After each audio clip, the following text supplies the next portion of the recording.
So, good morning, afternoon, and evening, folks. Welcome to Karate Without Belts. I am always John until someone replaces me as the John. I am here with a good friend of mine, Adam. Adam, tell people how your last name is pronounced because I think it's either French fry or that guy from Game of Thrones. It's fry, like French fry, which Okay. is really funny because I did a little bit of genealogy, and originally it was pronounced Frey, and then we all moved to Germany where it became Fry, and just messed everybody up. So, All right. Well, that works. Adam's a good friend of mine. I guess now a good friend of the show. If you're a good friend of mine, you're a good friend of the show, I guess. Um, welcome to Karate Without Belts.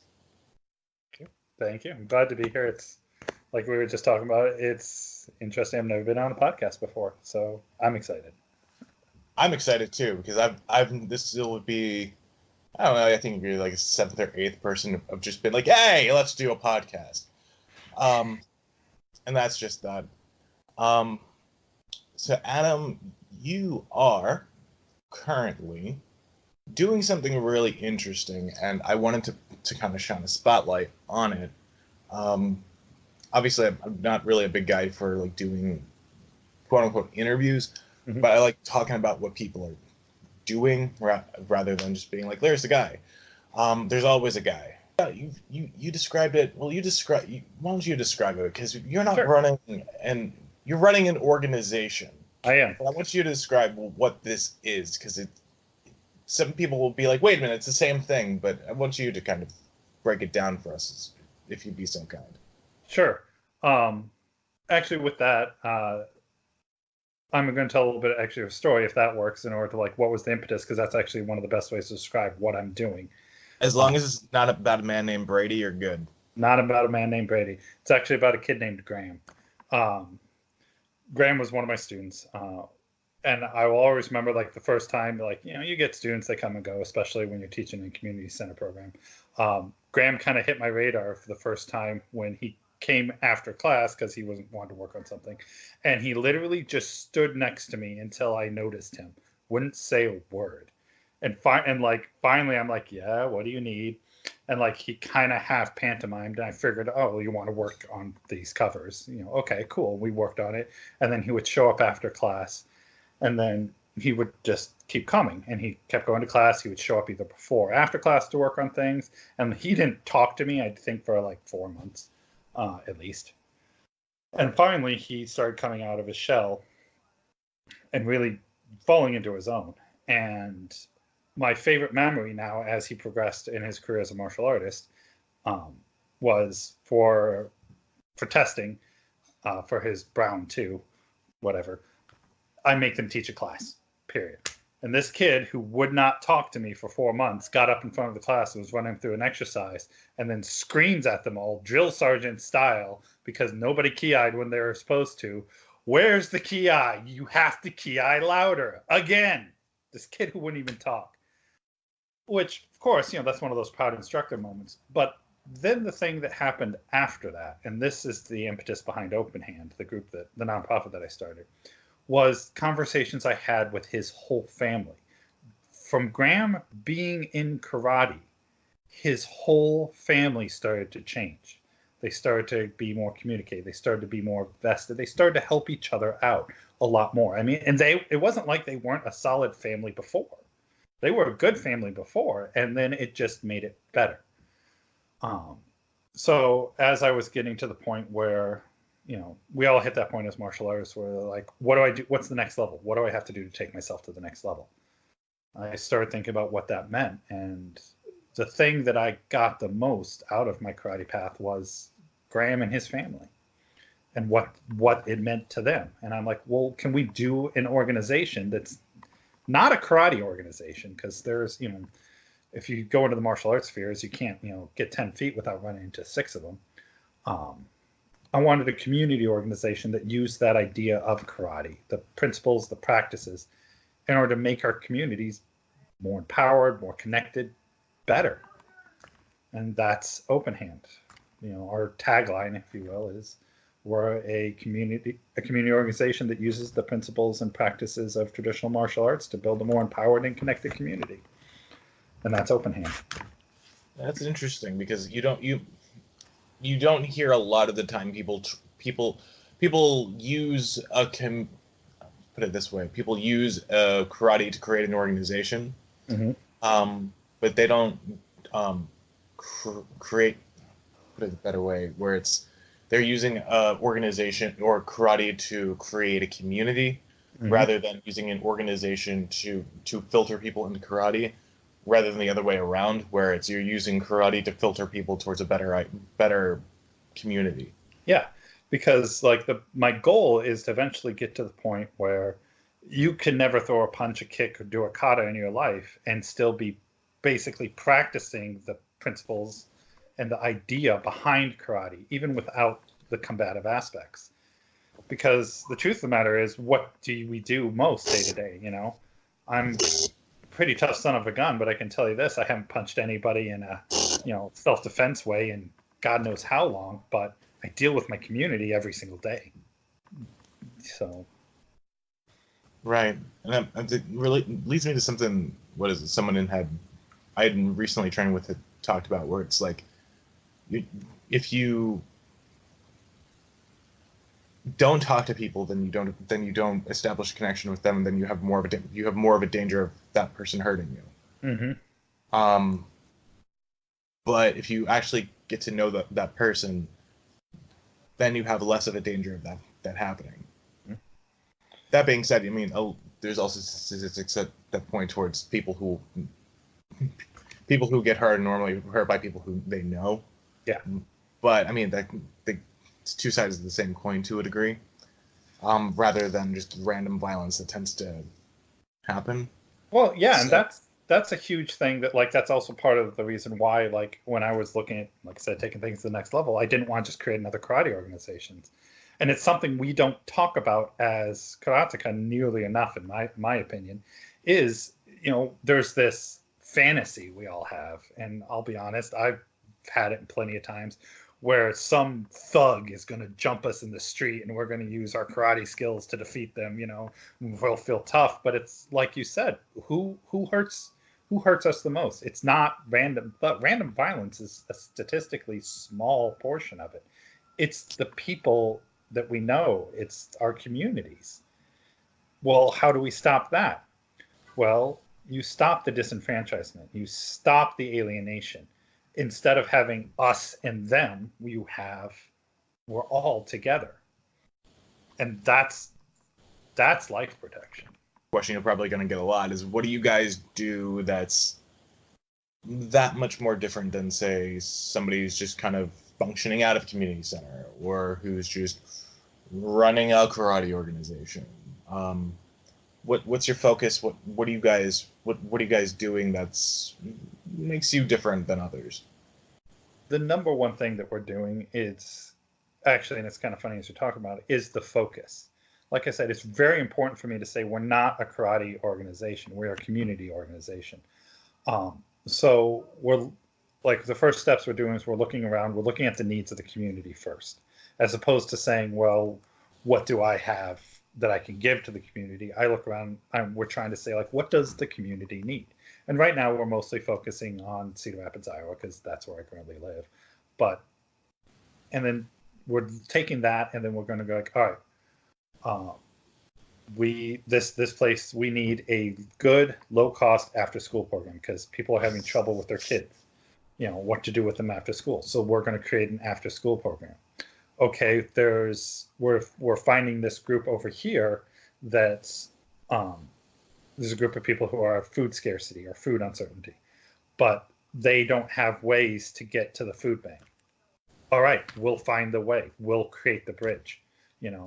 I'm not going to say we're going to start a food bank, because there's plenty of those, but we'll get those people to it. We'll create those connections in order to get the people the help they need. And in doing so, we're going to expose these same people to a lot more that they never would have.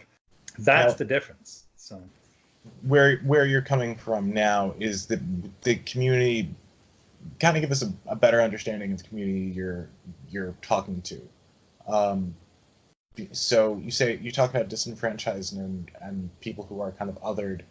Mm-hmm. And it's something that's always been with us, but has not until I believe recent years really been explored, discussed, and talked about. Um, Give us an idea of what kind of communities you're talking about, and give us also kind of geographically, because Yeah, like sure. myself, being one of the coastal elites, Yeah. um, now not be more island, I guess one of the island elites. I was gonna Um, say, you're really coast. You can see coast in all I mean, directions I now. just have coast. That's pretty much it. Yeah. Sometimes a tiny island appears, and sometimes it doesn't. That's just it. Um, but can you give us a better idea of like the geography, who you're talking about? Obviously, you don't need to give out all the specifics, but you can give us a better idea of that, and kind of what inspired that to, especially from a karate perspective, to start doing that type of stuff. Sure. Um, as far as like what communities we're trying to outreach to, the answer is yes, yeah, all of them, because that's part of the like when you look around, a lot of the ills of the world are that othering that we have. It's the us and them, you know. And it's so easy to say, well, all the problems of the world are because of this group, or if everybody just thought like I did, we'd be better, when that's not true. We need to all come together. And I currently live and work and operate out of Cedar Rapids, Iowa. So we're in the heartland of America. There's not a lot of big cities. It's very Midwestern, um, It's a real rural, real rural. Yeah, country type deal. right. And compared to other places in Iowa, we're not so rural. Cedar Rapids is much more of an industrial town compared to a lot of the rest of the world. We're very rural. I can drive 10 minutes in any direction and be in the country. Uh, so uh, there's a lot of like, you know, you look around and it's like, who do you see? Well, you see your average American white middle class person. That's 90% of who you see, but that's not 90% of the population. We actually in Iowa, there's a real diverse population, but they're over there and we're over here, and there's no reason that should be the case. But then even going in further to that, I have a strong feminist bent, and I have no problem saying that. And it's even just the communication of like, oh, this is what men do, this is what women do, and it's like, no, we're just people. Let's work together, train together, sweat together, bleed together, and you find that out. And that's the beauty of karate. So, how do I give that to people who have no desire to train together, who have no desire to punch, kick, grapple, do any kind of martial arts? And open hand is what I came up with.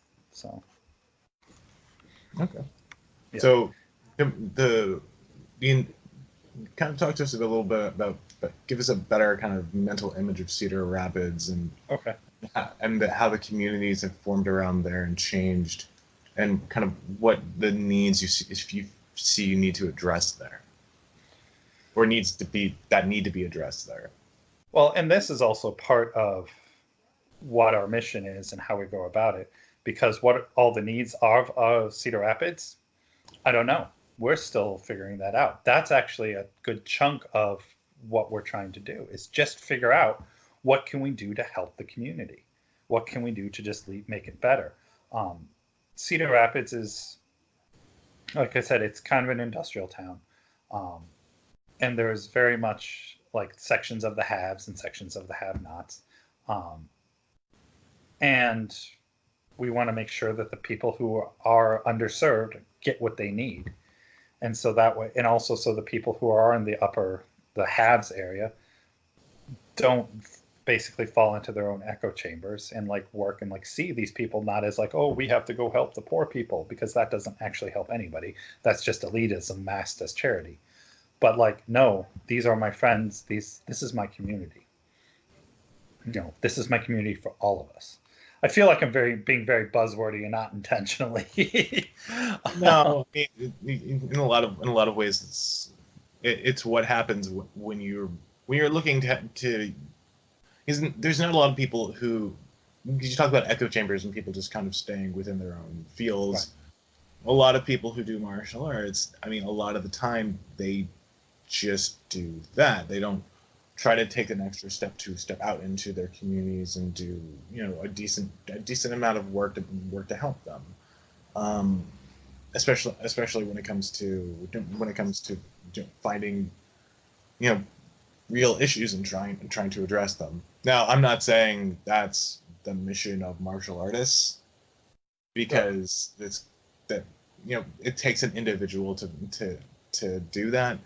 But what are the principles of martial arts you think that really address this and make you want to go into that? Because you see, it's an interesting point you bring up, where it's, you know, you were looking for your next step, and instead of being like, well, I'm gonna go fight in the ring, it's instead, I'm gonna help Graham become a better kid. I'm gonna help Graham's siblings, who are not in karate at all, thrive in the same way he has, and they'll hopefully, if they don't want to, won't ever step foot in the class. Still help them thrive in the same way. It's the whole idea of life protection. You know, I'm sure you have this too when you teach. You know how we always tell stories, you know, pull stuff from headlines of like, here's the concept I was talking about in martial arts. Ripped from the headlines. Ripped from the headlines, fresh off the paper. He's done that like twice. Oh, I do it all the time. I'm like, here, we're doing this thing. One story I like to bust out a lot was there was a woman who was working at a gas station, closed up the gas station, turned around, and she had parked her car under the light like she was supposed to, and some person was just standing there. No reason to. Like, immediately, all alarm bells were going off. She had studied martial arts. She went to her car. Lo and behold, the dude jumped her. So surprise, no way. But she fought him off. The guy got arrested. She was fine. Everybody's happy. I talk about that a lot because, one, like a lot of people who study martial arts, one of the first things that people think is like, well, she did something very obviously wrong, right? I mean, what would be your take on that situation? Just kind of to walk through what I usually say. You know, well, you'd say, don't go to your car, right? You know, you see somebody there, don't go to your car. Well, that's actually not even it. That's not the solution. The problem was actually should have been solved 10 years ago with whoever that dude was. What created the environment where he decided to be the kind of person who jumps people by his car? You know, that's where we need to solve the problems. Because if that dude's not going by the car, she never has to defend herself in the first place. That's life protection. You know, we talk about like feel the need to do that. Right. We talk about defending against the aggressor, but we don't talk about why the aggressor is being aggressive. Yeah. But we'll talk about tactically, like, how can we think a couple moves ahead of our opponent? How can we set them up and like trap them? You know, and we talk about that tactics wise, like in the middle of the fight. You know, we do a lot of that. But then when we look at our community, it's like, well, we're reactive. We're waiting for that, you know, and that's the death knell. You know, talk to any decent martial artist to say you never want to be in a situation where you're reactive. You always want to be on the offense or proactive, or however you want to say it. But then on our communities, we're nothing but. Or just, oh, these people have this problem over here, we'll go fix it. Why don't we fix the thing that caused the problem in the first place? So that way the problem doesn't even happen. Well, that level of foresight is generally lost on a lot of people. Oh yeah. I can think about community violence and things I've seen more from my youth than kind of getting into my adulthood, but where it's like, yeah, we saw this happen over a period of time because that person wasn't taken care of, and no one cared about that person. And if no one cares about that person has no social link to hold on to, or they may grab onto links that are very unhealthy, and so that's what causes that person to act out in that way. Right. Because if you think about it, most places in the world, most most people won't act out as an aggressor Mhm. unless there's a reason. They're given a reason. Yeah, the cackling evil person who's just evil pretty much doesn't exist outside of movies. Usually they're Yeah. desperate, or something has gone wrong horribly in their life. So I'm not. I know, like, as I like to say, like, one of my own personal sayings is systemic problems require systemic solutions. People don't like to think that far ahead because I know the work I'm doing now, there's a good chance that I may not directly ever see the results of it. It's but Graham will, when he becomes a man, he's going to see this. When Claire, another one of my black belts, when she grows up as an adult, she's going to have more opportunities because of the work we're doing now. You know, that's the goal. That's what Open Hand is. That's what we're trying to do. So Open Hand, so it's a community-based organization that has kind of karate as its germ, but not necessarily as its intent. Mm-hmm.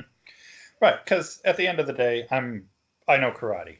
I mean, my my other careers, while useful as and linked, it's not as helpful in a lot of ways. Um, so what I know is I know karate, and I know, I have a lot of friends that I would not talk to if it hadn't been for karate. And so why do we have to have, like I said, there's people who will never go inside a dojo. Let's give them that experience. Let's give them that connection. Let's give them that empowerment. You know, let's give them tools so they don't have to be afraid. And then we'll have a community that is not afraid, is super connected, and then that young lady, when she goes out to her car, if there's some guy standing by there, he's going to be like, "Hey, you have a flat tire. I just didn't want you to drive off," as opposed to jumping her and trying to mug her or whatever. No. So what exactly are you guys doing? Because I know it's something of a recent deal. I know it's been percolating for a little while, but those dedicated listeners who have been trying to listen into our continuity will actually have heard me pitch. Yeah, a couple months ago. Probably 6 months ago. But that was quite a bit ago. So now that you guys are kind of we're rolling into the new school year, next semester for me, unfortunately. Back to work. Yeah, that's right. But the what are you guys, at least on your outset, doing? What are some things that you guys are trying to immediately start doing? Because those kind of long-term goals are really, really good. But kind of give us an idea of where you guys are going just in the immediate future.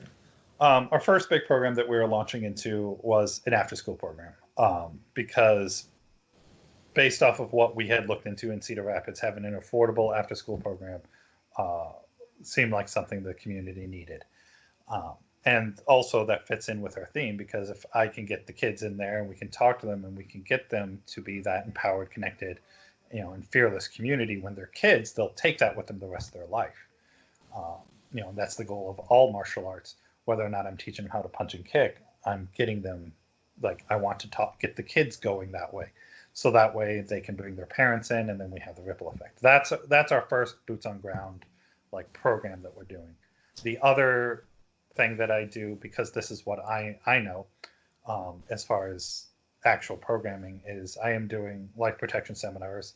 I do them the right way. I don't teach techniques, because anybody who knows martial arts knows I can sit there, and if I teach you a technique for 2 hours, you're not going to remember it when your life's on the line. Right. I talk about, like, situational awareness and, like, the whole how can we be aware without being paranoid? What to look for, and, like, a lot of the social hacking people do. That's why I always call it, in order to manipulate us into bad situations. So that way people can navigate those without being afraid, because that you can learn in an afternoon, and you can practice it every day with the people because it's all just being aware and talking, creating. Talk to us a little bit more about that, because that sounds like, because I've never heard anybody kind of pitch it like that. Obviously, we've always heard the quote unquote women's self defense seminar, Mm-hmm. um, that were the 2 hour or 6 week program, Right. whatever. That teaches you how to, like, this is how somebody grabs you, you break their grip like this, and then you do this technique, and you will never remember that in a life protection situation. You know, that's one of the things I do inside the seminar is I have people do a fine motor control puzzle. It's not a super hard puzzle, and then we have them run until they're out of breath, and then we have them try to do the same puzzle while everybody's screaming at them. And most people dramatically increase their time because now they have adrenaline, they're shaking. And I'm like, yeah, this is why unless you drill a technique over years, you're not going to do it. However, we'll talk about, the whole, hey, let me buy you a drink, and something feels off, and because we're talking, women have a lot more of this than men do. They have to deal with a lot more. It's like, how do we talk to him? How do we ascertain, is this guy creepy? Is this guy a threat? What can I do to keep myself safe? Or is he just being clumsy? And a lot of it comes down to, is he pressuring you to do something you don't want to do, even if it's innocuous? What does that mean? Well, most people who have good intentions, if somebody's like, no thanks, that's where it ends. So what does it mean when somebody is pressuring you like that? Could they just be socially unaware? Sure. Could they have bad intentions? Yeah. How do I respond then? Well, if I respond as if they had bad intentions, that keeps me safe. I don't have to belittle them. I don't have to go on the offense. I can just be like, I'm not going to drink the drink. And if they get mad, okay, here's how I can get myself out of that situation, through like verbal de-escalation, or just, I know my surroundings. I know how to just get out. And that was done in the first 5 minutes I walked in the room. There's the exit. There's the exit. I'm going to sit in a way that I can easily access the exit. So if verbal de-escalation doesn't work, I can literally just get out of here. And that puts more control in people's hands than you think, because it's not necessarily a paranoia perspective, but it's more a safety perspective, where you understand like, this is how I can. This is the room I'm in. A lot of people will sit down and they won't understand. They'll just walk into a restaurant, just pick anywhere that's open, and then not really give too much of a thought about it. Right. And it's just an awareness. And I'm like, this you can practice every time you walk into a room. Where are the exits? You don't have to be paranoid. I'd say you don't have to like scan every single person and like memorize what they're wearing and like make eye contact with every single person in the room. That's paranoia. That's insanity. That's not sustainable. Jason Bourne doesn't exist. It's not gonna teach you to be Jason Bourne. Exactly. Nobody's going to be Jason Bourne here. I mean, if I could be Jason Bourne, I would be Jason Bourne, and I'm not. So. Didn't he beat somebody to death with a newspaper in those movies? I think he did. It was either a newspaper or a phone book. I can't, or I'm mixing my movies. Phone books make more sense, but yeah. I could do that. Like, the whole joke. If you can be anyway, be yourself. Unless you can be Batman, then be Batman. Sure. Or Jason Bourne. Kind of digressing from that point. So you've got that going on, and you've got the after-school program. So is the after-school program a karate program after school, or is it more of your traditional YMCA-ish program, or how is that? How does that differ from kind of what else is going on in your community? It's the space between. Like, you go to the YMCA and they let you there. It's pretty unstructured. There's stuff you can do, but the kids are kind of just watched and on their own. But like a traditional karate after school program, you go in, you put on your gi, you do karate until your parents pick you up.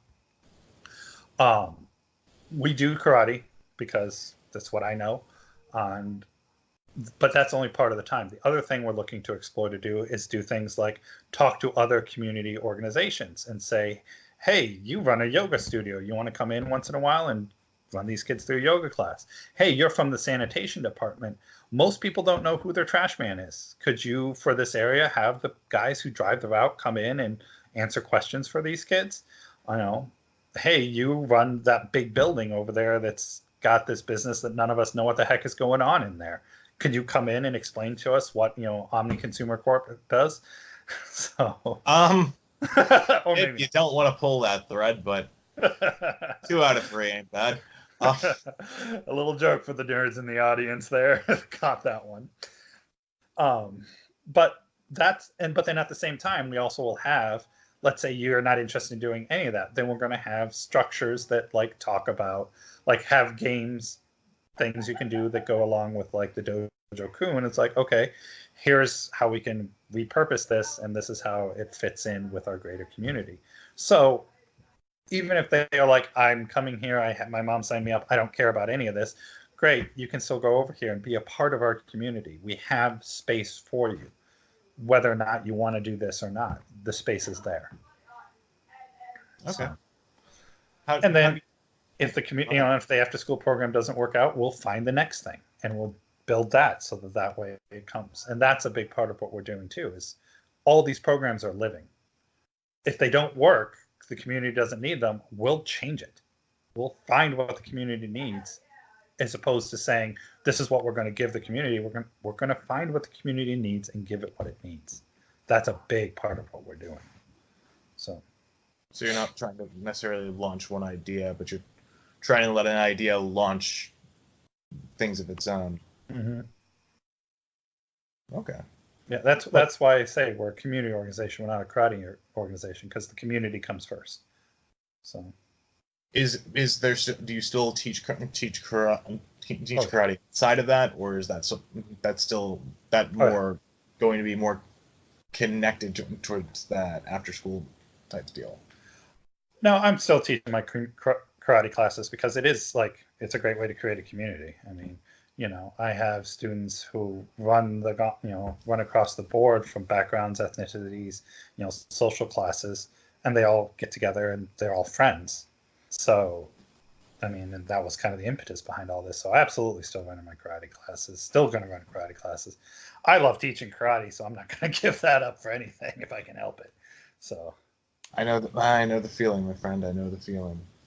I guess one of the biggest challenges that you've experienced in doing all this, because you're about 6 months into, more than 6 months in, but from a kind of standpoint of kind of germination to almost kind of debut, what are some of the biggest challenges you feel you've faced?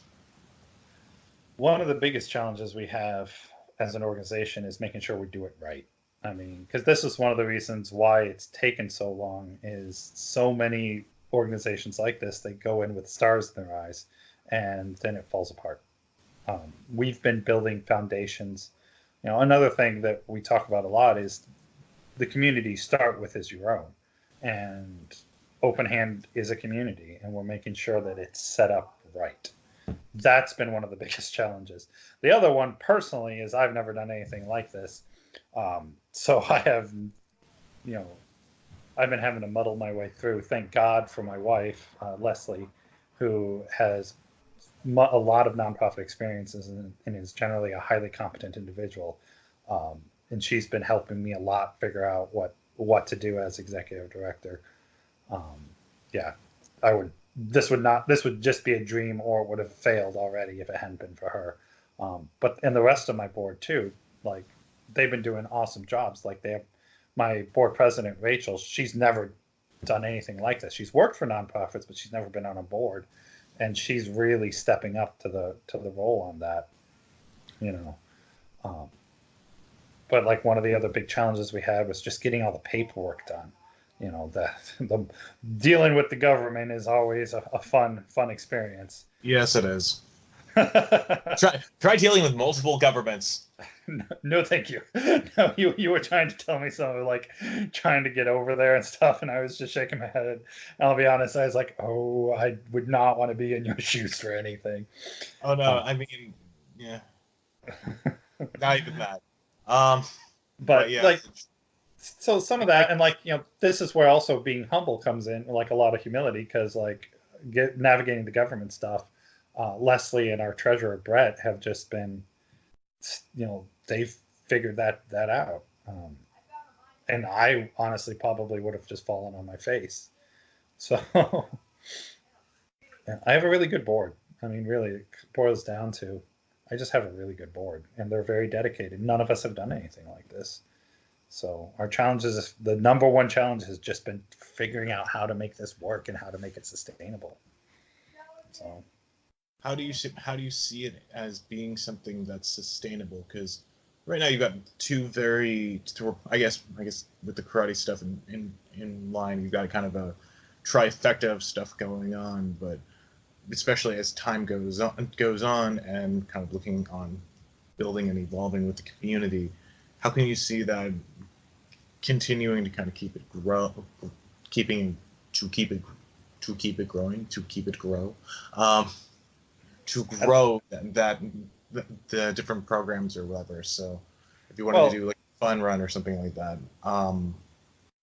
or kind fun. of race for charity, or even I don't know, because I've worked with nonprofits before as well, and I had a friend of mine, very blunt guy, kind of once said to me, he's like, he's from the Ukraine, so he's kind of nonprofits. I hate them the most. Their heads are always in the clouds, not on the goals.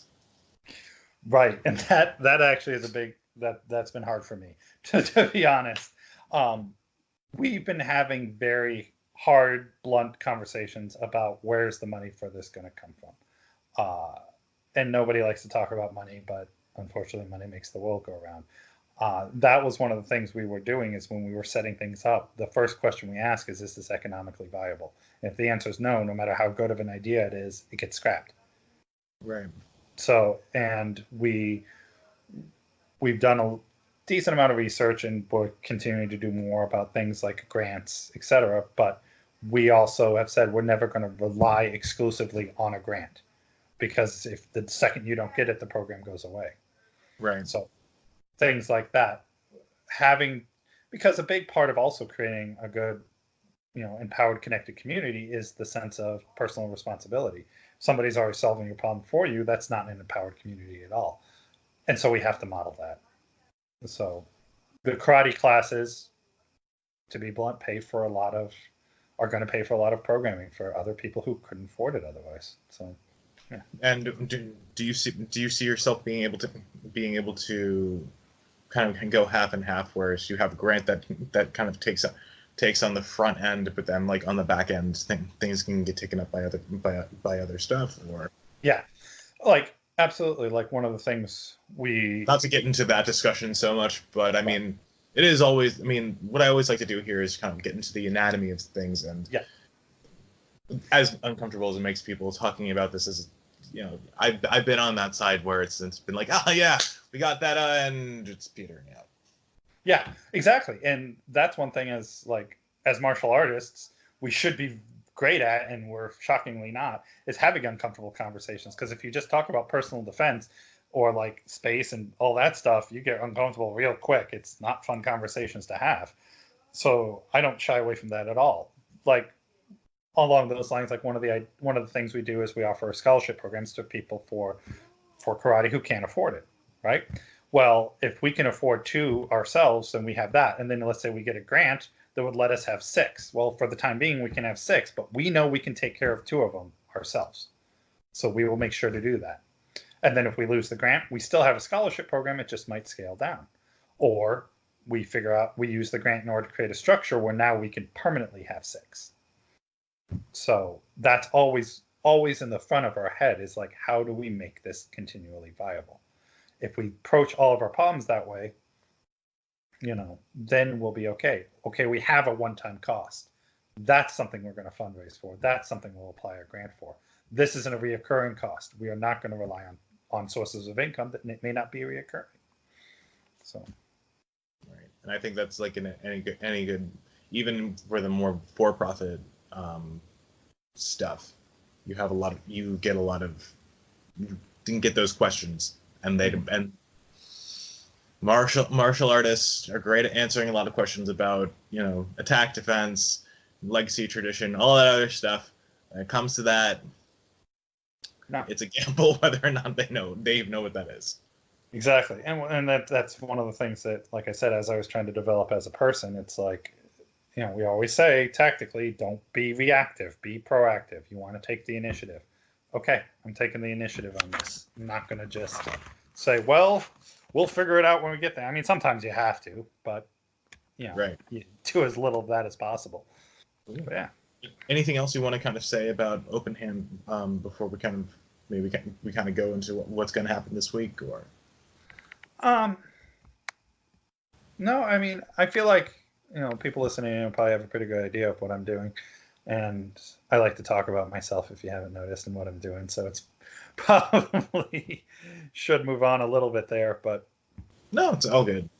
yeah, Like the what I want people to take away from this is just more that there's possibility that there's different possibilities. yeah, Right. Because we don't, a lot of the times in the martial arts community, there's a very narrow set of things people think they can do mm-hmm.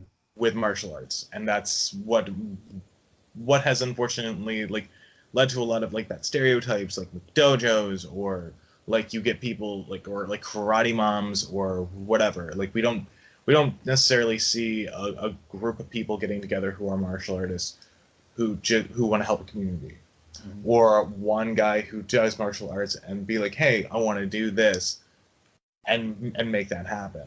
A lot of the times it either becomes very self-centered, or it becomes, almost mafiaistic. Yeah, Um, and this, I think, is a really good example of the possibility, the potential of stepping out, of using martial arts to step outside of what martial arts normally does to what martial arts can do. I If agree. that makes sense. It exactly like I said. My whole thought behind this was like, how do I take myself to the next level? What's beyond my fist? Not to get all kung fu, legend continues going on. Um, what if we're okay with where we're at? That's not a good martial artist. You're never okay with where you're at. You're always trying to get better. You're always trying to find the next level. You're not a master till you die, because masters can't get any better, and the only people who can't get any better are dead. So Supposedly. supposedly, yeah. So Okay. that's like I said, and I can't do it alone, and I'm not. I'm doing it with a community of really good people. So, well, like even this is one thing why I was really excited when you're like, "Hey, podcast." I was like, "Yes," because here you are in Japan, here I am in Iowa, America. Am I in Japan? I Am I don't in know. Japan? Really? Um, You're some random no, person on the no, internet. no, no, no. I know what you're about to say. Nope, no, I'm not there. Not there either. They'll never put me down. um, But here we are forming a community. We're yeah, talking. across the world, as it were. Yeah, and that's awesome, and that's what I want. I want and like if I talk, what is my long term goal? I want open hand functioning everywhere, and I want it to be more than just karate. I want the Brazilian jiu-jitsu down the street doing these same kind of things and helping out its community just as much as the gung fu guys down the road. We get the boxers starting up programs to help out underserved kids, and the wrestling program working side by side with the Taekwondo dojang. Why not? Why not? Well, and I think that goes into a lot of tribalism, where people want, it goes into the same, narrow scope a lot of people have with martial arts. Mm-hmm. And if they can broaden their scopes, they become more human in that regard, rather than narrowing them and kind of just, I need to be this one thing, and obviously if you are just this one thing, you're just that one thing, and that's it. Right. Which doesn't, it doesn't work well to people's growth at all. They become static. I've seen people do that. I've seen people live that, and it doesn't need to be that way. So Right. It's one thing if you want to preserve a history. It's another thing if you say only mine can exist. It's like one is fine. I'm all if people say I only want to study, this art because I want to preserve its history. Great, and this is the best art. And nobody else just did anything else. why don't we talk to those people? Why don't we? It's the same way of like my group is better than your group. Why don't we talk? Why don't we see? Why don't we all get better? So, right, and I want to say that's a recurring sentiment within martial arts, but it doesn't necessarily feel like that all the time. And maybe it's just that as good as it's going to get. It's not going to be all the time, but I think this is a good contribution to making it more than less, as it were. yeah, and you know what? This is where also the other part of martial arts in me. I know I have an impossible task in front of me. The journey is the point. Let's do it. Let's just go forward. Fail often, fail faster, and then in the end, be better for the whole thing. All right, man. So, kind of moving into the kind of the back end of the podcast. What are you working on this week in terms of, I guess not just in terms of, I guess getting Open Hand ready. How far are you guys off from getting your after school program? How much more time do you guys have for that? Starts next week. Yep. We don't know how. Like I said, at this point, it doesn't seem like we have a whole lot of signups, and if it doesn't end up working out, like I said, we'll see what the community needs and move on to the next thing. So, but yeah, that starts next week. I got a couple seminars all lined up. I work with the city of Cedar Rapids. I have a really good relationship with them at this point. I still teach out of the community center, and I'm in no hurry to stop that. They treat me well. I treat them well. It's very beneficial.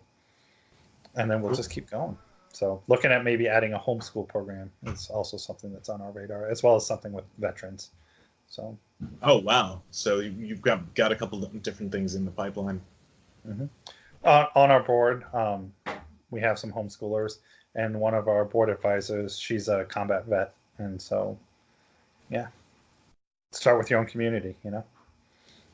Great. I even have a Canadian and a South African couple. The one, she's from Canada. Our Shannon, she's our secretary. She keeps us in line pretty well, and her husband Neil, he's from South Africa. So we got, I have a great board. That's an interesting accent mix. Yeah, you can't. Yeah. They actually, it's almost imperceptible on both of them. So every once in a while, I'll hear something. I'm like, oh, there it is.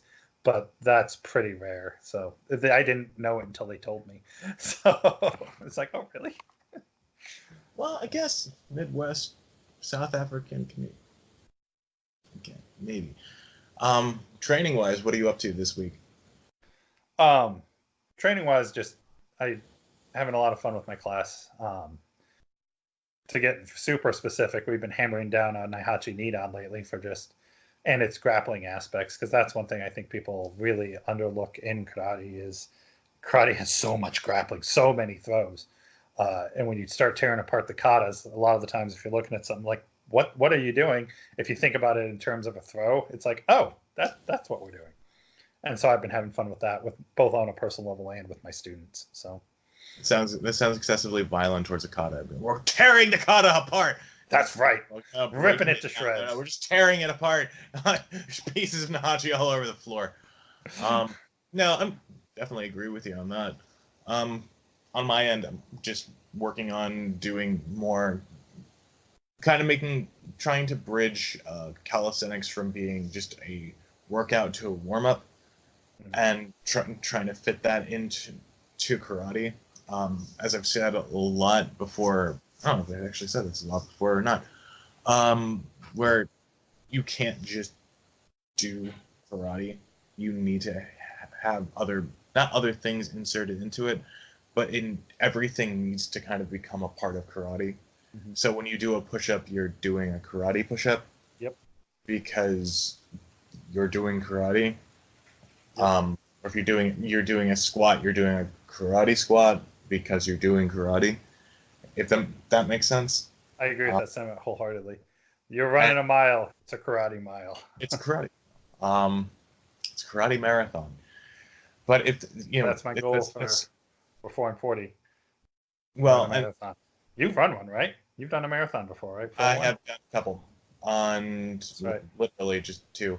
But I'm trying to get back up to shape for more. But